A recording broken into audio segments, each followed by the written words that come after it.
Hi and welcome to Thete Gaming, and in this discussion video it's going to be 40k again. I'm going to be discussing my thoughts about the Nachmund Tournament Pack sections. Now, I'm going to go through various things. It's largely not actually impressed. I think a lot of people are not particularly impressed with this. There's several reasons for this. I'm going to start off let's start off with the points, the new points in it. I'm not going to talk about my view of how they arrange the new points. It's more that just to point out what we're getting here, because these two books cost £25 in the UK. The points book, which is as thick as the main rule books, is of zero value in the pack, really. It's nice to have, particularly nice to have for me. I have a number of armies. I always like to get a few armies. I have quite a few. I've gone a bit mad. So it is sort of handy in a way, but also not relevant. And for someone who only has one army, let's say you've got Necrons or something, there's like a couple of pages in it. And you've already bought the codex, right? And in the back of your codex is a code. You tap it in, gives you access to the app. And you should be able to...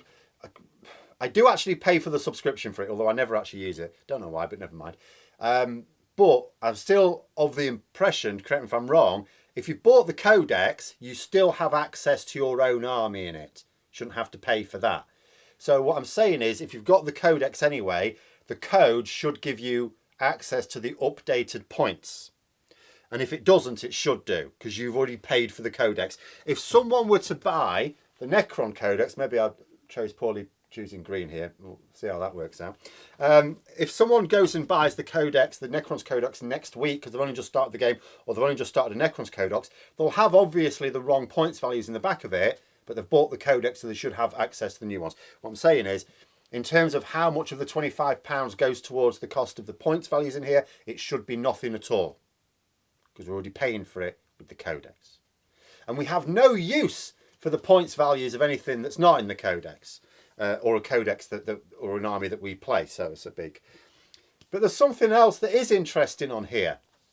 Something else that is interesting, because on the back of it, it tells you what you can find in this pack. Not in this book, but in this pack. It says inside you will find 9 incursion and 9 strike force Grand Tournament Nachmund missions.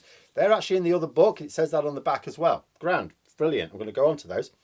Then it says chapter-approved secondary objectives designed to further enhance the competitive nature of these missions. Okay, again, not in this book, but it is in this pack.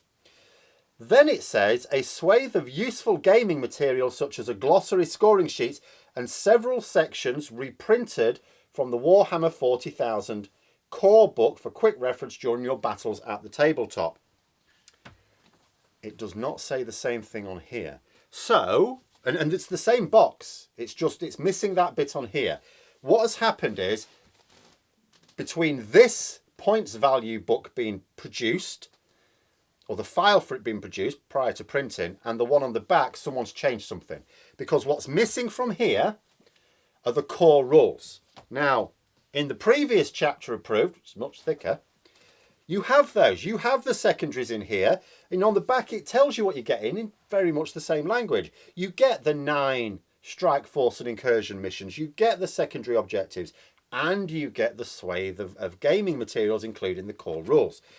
It doesn't include the Battle Forge rules. It doesn't include the matched play rules. But that's okay. You don't really need to refer to those in the middle of a game. You may at the start. I'd still prefer they were in here, but I sort of get why they don't want to put them in. But they've put the core rules in.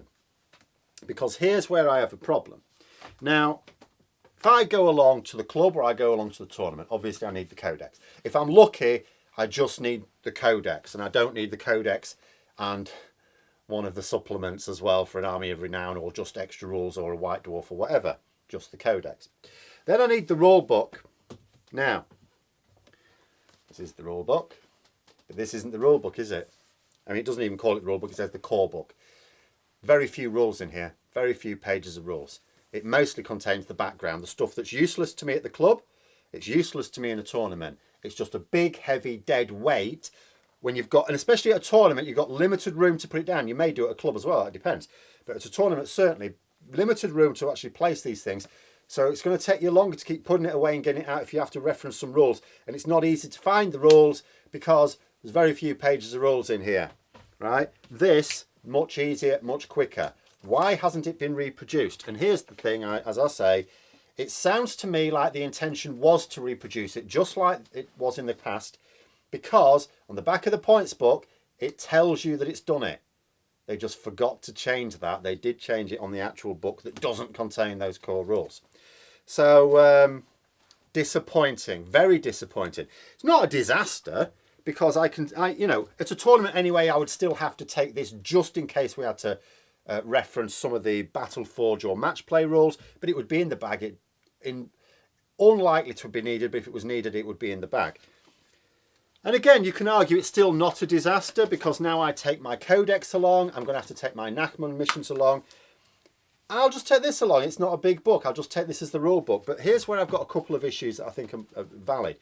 First of all, if you're getting into the hobby in, say, a month's time, you won't have access to this. There's no way of getting this anymore, as far as I know, because it's now redundant, because you would get the Nachmund one. That's the wrong one. They both look the same, that's why. The Nachmund one with the missions, okay? The second issue is that sometimes rules get changed as well, and it would be good to have them updated in an updated publication. You know, because you might be research, because it's really, because when I say you take your codex and your rule book and maybe this as well, in reality you also take a sheaf of FAQs and errata, don't you? It would be nice if they're printing these things anew anyway, it contained, I won't say the latest errata and FAQs, but at least the latest at the time of going to press, which may still be months before we actually got it. So that's my first major gripe, and I think that's a serious one, because again, we're talking about what value is this to someone. For £25, what value is it? You get some updated rules on what to do if like a game's going to finish early or not complete or something like that. That's purely for tournaments. Some people have said it makes it better. I think it's debatable. I think there are pros and cons however you do it. But if they're trying something different, that's fine. Only affects tournament players. And only affects a small number of tournament games. Then you've got the updated secondary objectives. Now, that's fine. They've updated them. You know, I'm not going to go through each one and say which ones I think have been done well or badly. I will say a couple of things, though. I will say I don't think there's enough emphasis on decent end game objectives.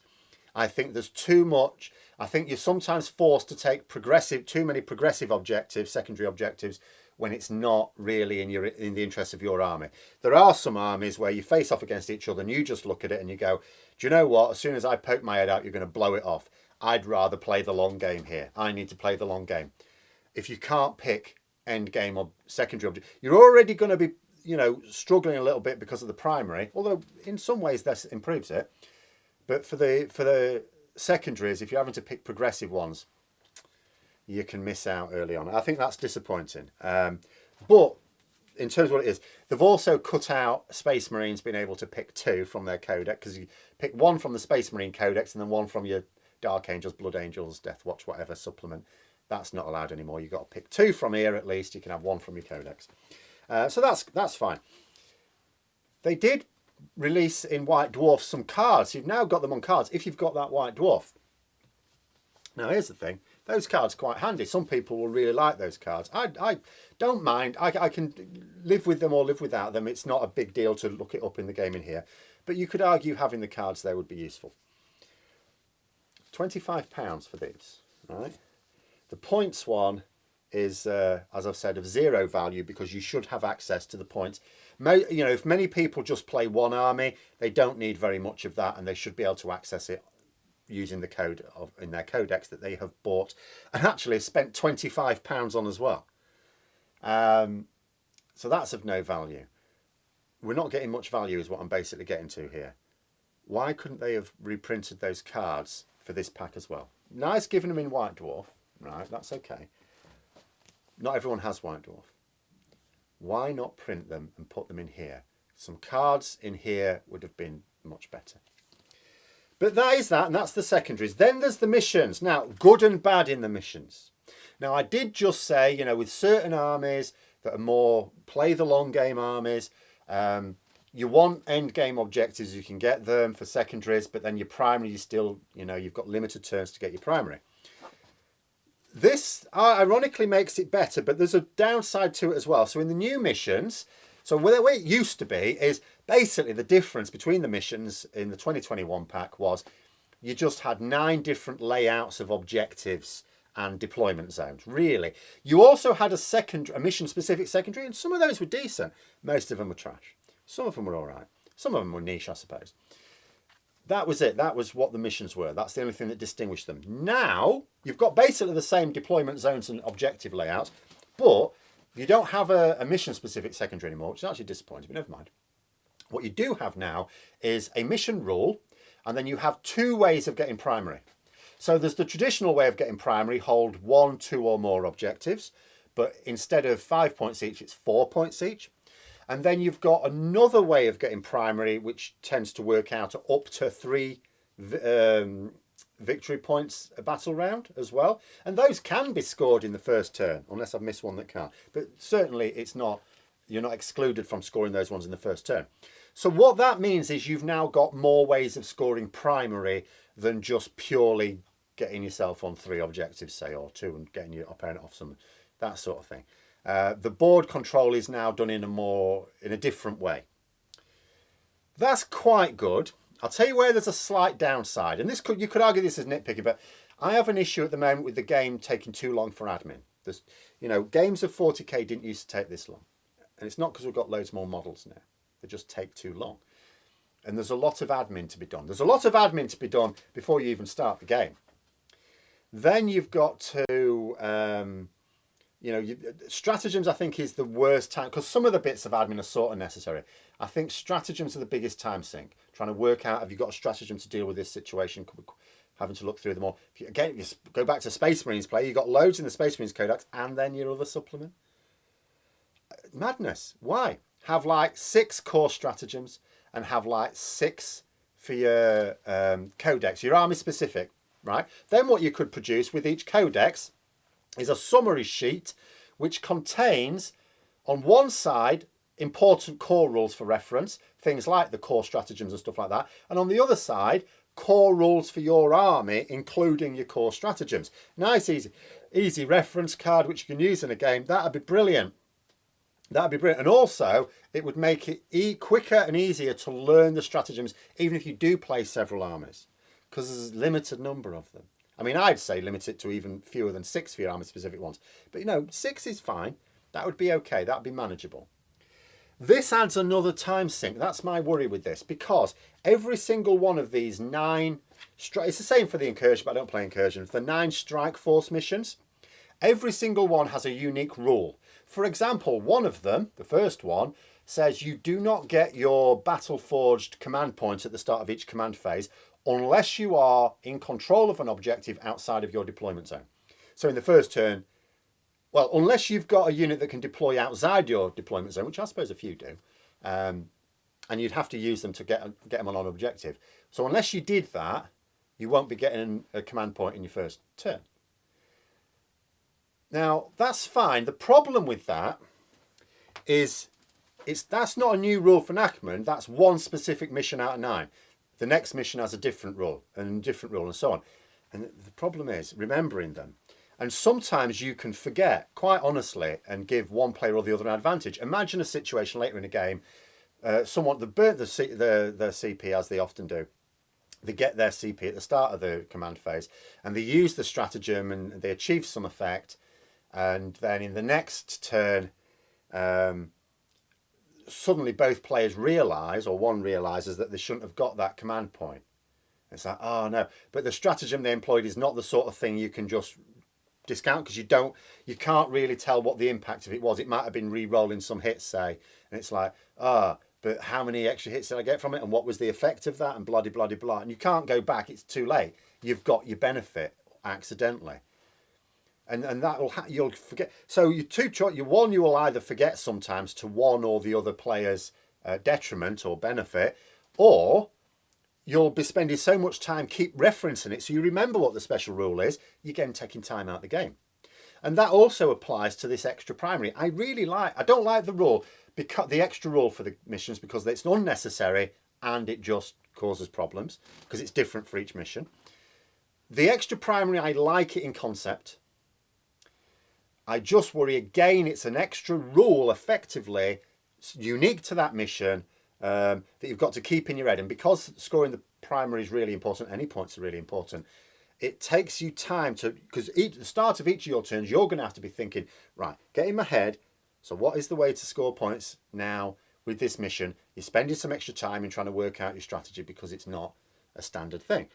And as I say, you know, I'm not saying it's objectively a bad thing because of that, but it is something to consider. It is another way of making the game take longer and therefore making it less likely that you can, for example, play 2,000 points in a club, because if you're just going for an evening, I mean, at our club, you just don't do it. It's 1,500 points. That's it, because you just don't have time for longer. In a tournament where people play a little bit quicker, yeah, but again, you increase the chances of not being able to get through the whole thing. So, you know, generally, I mean, if I was to summarise bad things, first of all, it costs too much. There's certain things I don't like that Games Workshop do, but I also understand that from a business point of view, they have to do it. Like the supplements, the constant supplements we're getting, then that's how they make their money. So I'm not going to complain about the fact that you could potentially have to go to a tournament with a codex and a supplement and the Imperial armor. And it's like, because they make money from those extra supplements, right? But this, I don't see how that's a sensible business decision to, first of all, rip people off. Because this is, analyse this now. What are you getting here? The points values, if you bought the codex, you should have access to the points values. So you don't need the points values book, right? So you don't need that. This, what do you need this for? The secondaries, okay. The missions, okay. One player needs those. One player. If you're part of a group, one player needs it. Maybe the club just buy one and anyone can use it at the club. Right? That's all you've got. In terms of referencing in the game, you don't really need much. It's not giving you the rules. It's not useful to you. This is of limited use to people. Of limited use to people. The result of which, and when you look at it for 25 quid, and remember, no, I'll just get it. I have got it. I will just get whatever I need to play the game, right? But there'll be some people on a severe budget, and they'll be, you know, and it's like, well, I want to get the models because you've changed these points values and knackered my army, thank you very much. So I now need to get this other unit to rebalance my army and make it, you know, good value for the points again. You've knocked this unit up in points, so it's now not quite so good, but this unit came down in points. I'll get some more of that, please. But I've got a choice. I either spend me 25 quid on those models or I'll spend it on these things. Well, do you know what? Jimmy's got these at the club. I'll just use his when I play him or whoever. So you restrict your chances of people buying it. Why isn't it? Given that these points things, it's nice to have and it costs very little for them to do it, but it's worthless, you know, and it's basically just this. Why didn't they put the rules in the back to make it more useful? So more people are more likely to buy it. And why didn't they have it for like £10?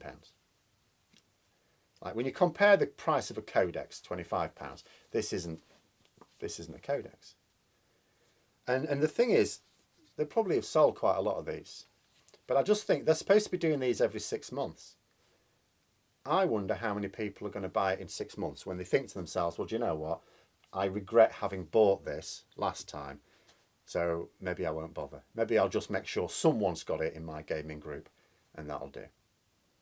But those are my thoughts anyway. Let me know yours in the comments below. I hope you found the video interesting. If you did, don't forget to click the like button, and until next time, I'll see you later.